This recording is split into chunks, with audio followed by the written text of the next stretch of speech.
Hi my friends, in this series of episodes, I am trying to present to you various ideas how you can use your scarce, most valuable and the costliest, irretrievable God's gift, your time.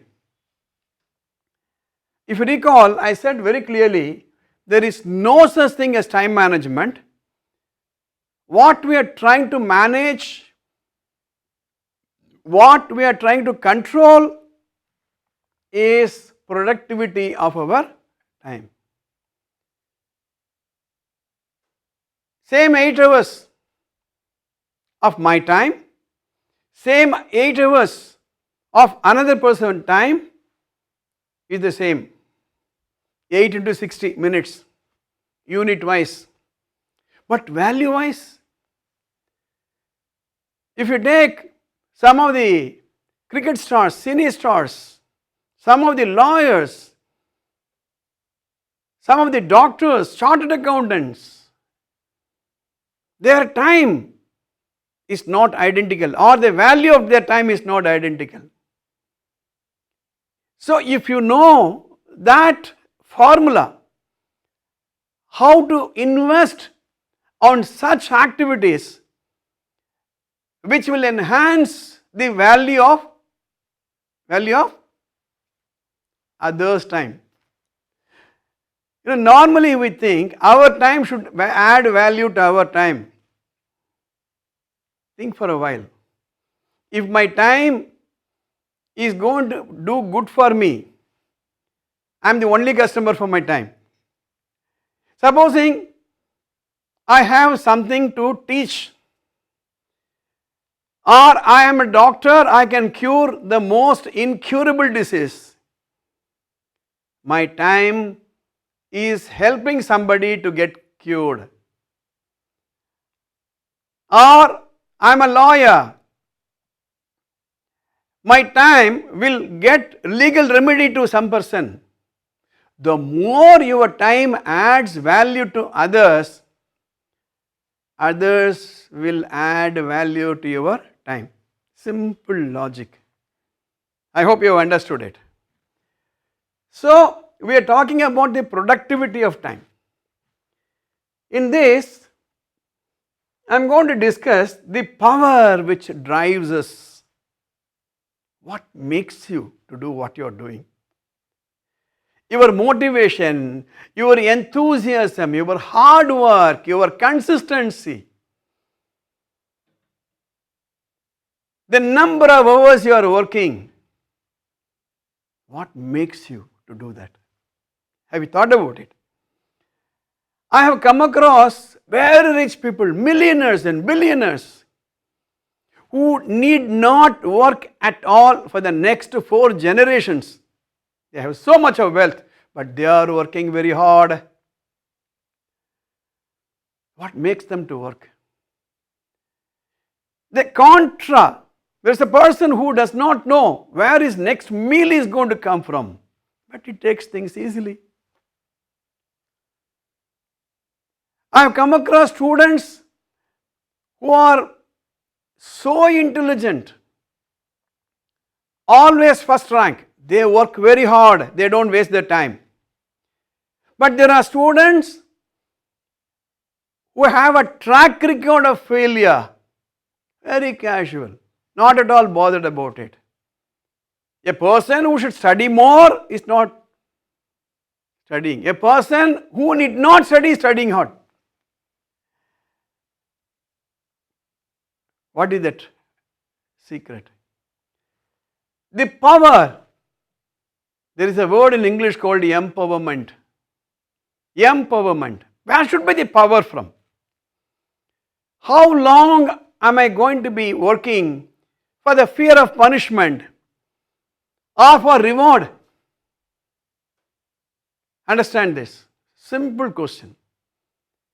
So, empowerment means that I have the power inside me. Empowerment. So, this is what we are going to discuss in this short episode. I am going to show you A simple formula which I have already shown you. What do you want? What do you want? In fact, in my counseling, one-to-one counseling sessions, people come with lot of problems.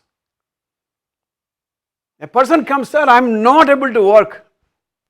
I am not able to concentrate. A student comes, a parent comes, but he is capable of coming out of it. I used to ask, what do you want? People come with an addiction.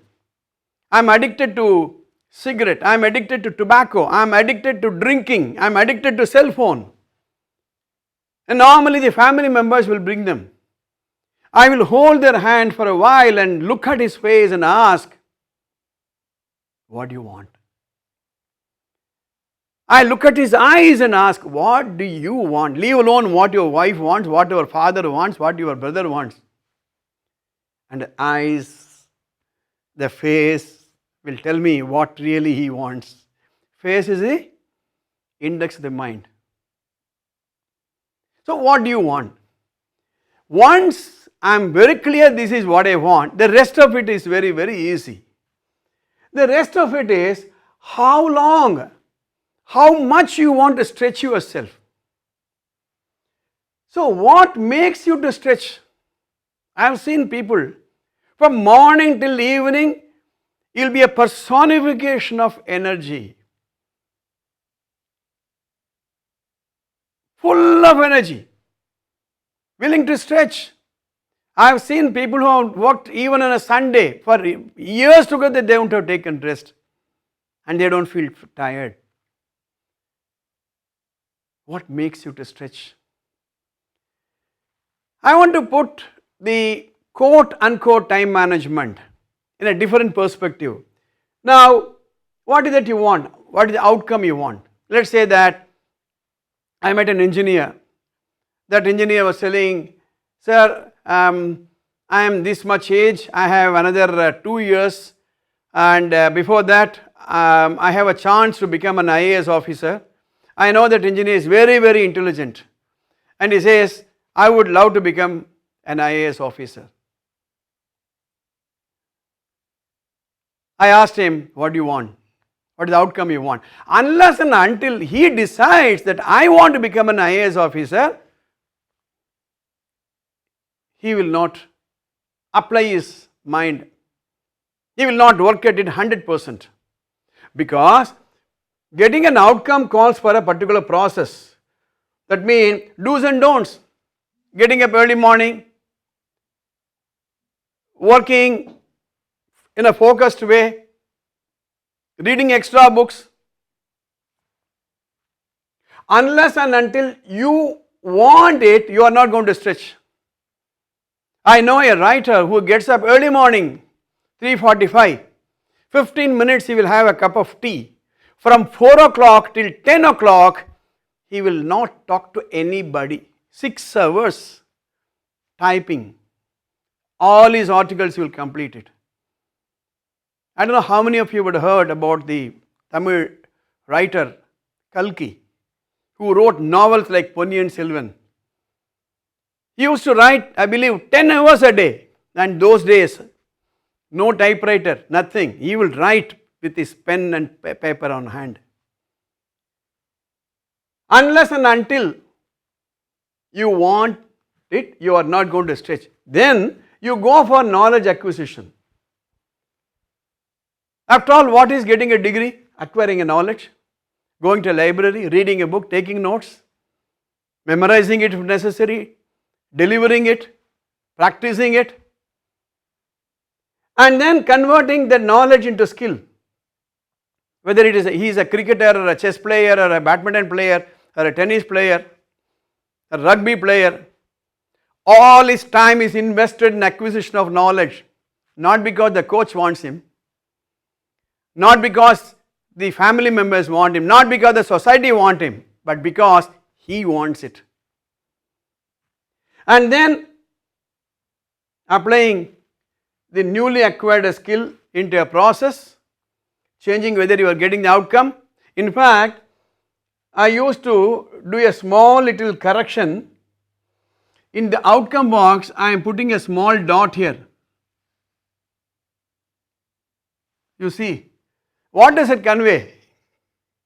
What does this convey? I put a dot here, dot here, dot here. It is pinned. It is nailed, which means this is frozen. This is not changeable. That is, the next 2 years, I will acquire my MBA degree. Next 2 years, take it from me, that determination. Then what is changeable? Of course, process is changeable. I am flexible here. I am flexible here. I am flexible here, but not flexible here. So, that type of a determination, and then you recycle, go and check, continuously verify whether you are investing enough of your time on acquisition of knowledge, skill, process. Then you need the cooperation of one person, your own mind. What is that mindset?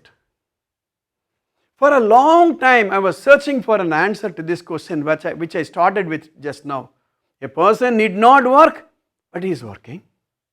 A person has to work, he is taking things easy. A student has to read, he is not reading. He is already a gold medalist, continuously reading. A person is so healthy, he is taking a lot of exercises. He is very weak, but he is taking all junk food.